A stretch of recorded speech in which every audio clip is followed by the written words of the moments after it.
You gotta go pick it. Go on. You know where I'm going. Joe Louis, I'm joking. Muhammad Ali, bro. Okay, yeah. Got him, yeah. And the reason I love Muhammad Ali, I love Muhammad Ali, if I'm being honest, more for what he stood for. Yeah. Sporting achievement. You know what I mean? I love Muhammad Ali for the man that he stood up and represented, for the way he showed his moral stance. They stripped him bare. We can sit here now, and when you really stop and think about what Muhammad Ali did, you know, what it wasn't even that he did. He was forced. He didn't do it by choice. He was forced. You know, remember, you see the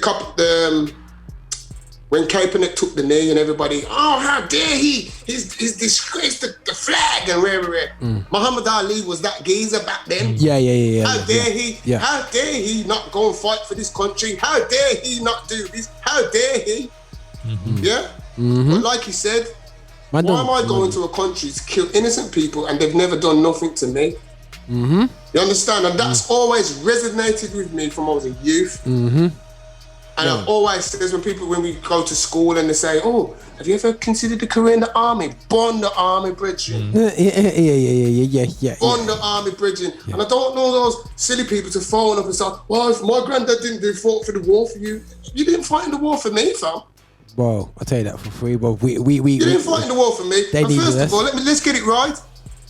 I remember the black people and the Asians and all those Indians in the war that we never talk about, that nobody ever bigs up as heroes. It's only the white soldiers who went to France and all that kind of stuff. But you forget about what the black people did in the war. Yeah, man. You understand? Yeah, man. So, going back to Muhammad Ali now, for what he stood for, bro, as a man, for what he represented, for what he stood up, they robbed him. They robbed him of his title. They robbed him of his greatest sporting years, bro. But it didn't break him because of the moral standard that he had from then till he died. Yeah, man. And you know, that's an example as us as men of God should look at. Look at your moral standard compass, fam. Are you prepared to say? People talk, oh, and I love God and I love this and all that. Well, will you be loving God tomorrow if they turned off you? They says we're gonna take away your job, we're not gonna give you no pension, we're gonna would you be still loving God? And there's the questions you gotta ask yourself. Yeah, man.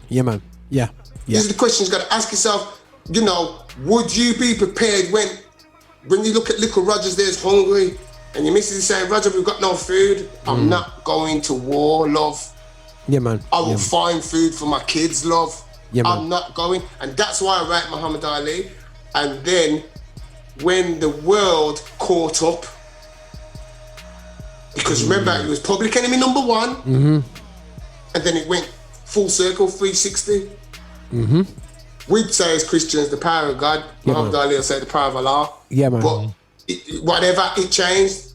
But look how that said people, those said Americans, get this nigger out, take that nigger's title. Nigger. That's all we used to hear. Nigger, because they didn't want to go and fight in the war. Come on.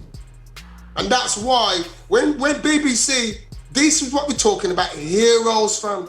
Yeah, man, exactly. Who stood up for something who meant something, not just about their sporting prowess. Score 2 goals. But they had something other than that.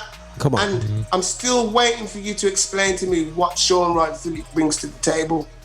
And see, here's the problem for me, right, is that when you see things like the list on BBC and all that kind of stuff, whether it's going to be like a listener website or a TV show where you're talking about and stuff like that, for me, you can always tell where the person at top that's behind it is not black doing the list. Yeah, a black person that knew true history, right, would not be put in. No. Would never. Even if you put it on TV and the hosts presenting the show are black, you can still tell by the list. Still know they didn't pick that. That's not to do with them. You're right, bro. That's what me. That's why we're here today, because me and Roger wasn't having it. Yeah. Straight. We saw it, and I went through it. Yeah, Anthony's face. If you guys go back to the issue last episode. Check out the video because I made it a separate video. If you see Anthony's face, he didn't even know, and I was just going through the names.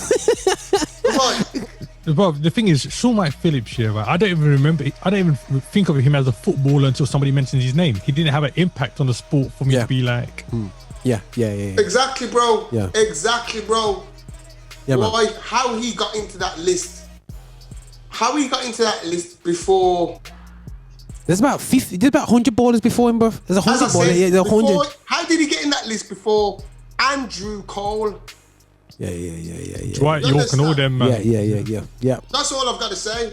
Yeah, That's all I've got to say. And like he says, it couldn't have been about his footballing ability either, because Andrew Cole's got 6 Premiership medals, Champions League medal. Sean Wright-Phillips got what, 1 or 2 with Chelsea. Probably played about 15 games in both of them, but you know, he's got it anyway. So there you go. Fair play to him. You know what I'm saying? But listen, let's keep it moving. Let's keep it moving.